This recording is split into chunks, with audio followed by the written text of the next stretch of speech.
Fox 18 News at 9 continues. Welcome back to Fox 18 News at 9. I'm James Sears. River Bandits fans filled modern Woodman Park tonight in the hopes of seeing some home runs. But what they got was a surprise homecoming. 18-year-old Adria Rice of Davenport is in the Navy. She hadn't seen her family in 5 months. So she decided to make this a 4th of July they'd never forget. Fox 18's Grace Runkle was there. She tells us the story of her homecoming. Brian and Christina, please turn and face the video board for a special message. I know we are thousands of miles away from each other, but I just wanted to give you a little piece of me for 4th of July.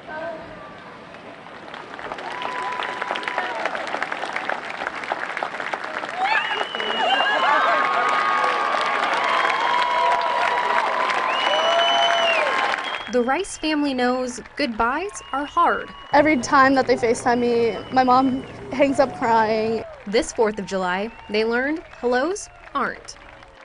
I'm like, OMG. I'm like, what's going on?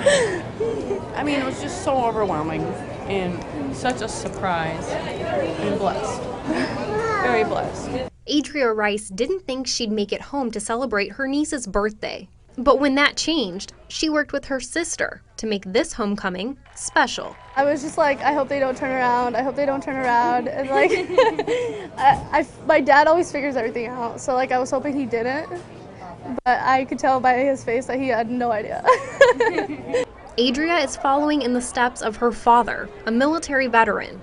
I don't know that there's words to explain how proud we are. It's just, you know, every time I see her in a uniform or every time I see a picture, I just smile and proud. That's a feeling that goes both ways.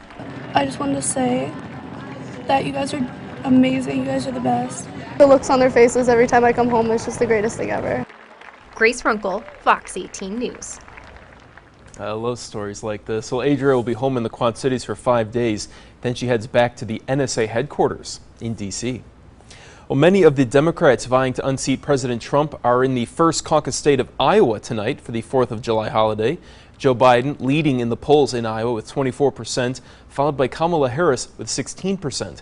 Mayor Pete Buttigieg is raising the most cash, almost $25 million last quarter. Also in the state today, Bernie Sanders, Beto O'Rourke, and in Clinton, Iowa, Montana Governor Steve Bullock told Fox 18 News Democrats must engage with the people.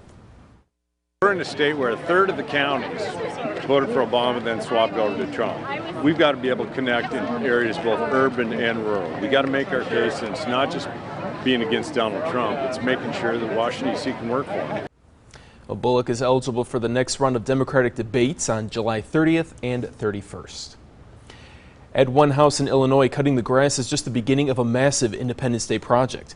Kyle O'May and Tyler Shear painted a huge American flag on their front lawn. O'May said he has friends and family who have served in the military, so he wanted to show his appreciation in the best way he could. The Stars and Stripes now take up his whole front yard, measuring 40 by 26 feet. Impressive. Well, it is so hot this 4th of July. Alaska's largest city had to cancel its fireworks display due to the extreme heat wave.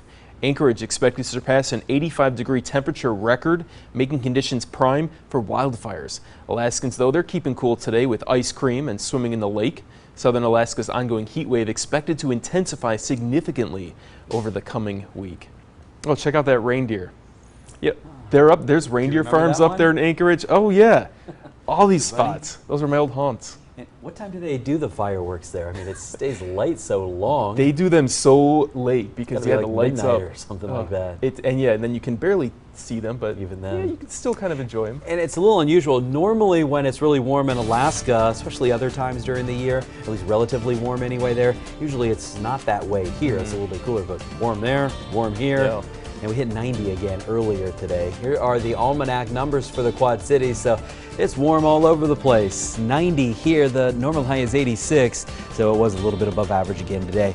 I do have some temperature changes slated for the Quad Cities over the next few days. We'll talk about that in a couple of minutes on Fox 18 News at 9. Fox 18 is first at 9 with James Sears, Chief Meteorologist Andy McCrae, and Sports with Jay Kidwell.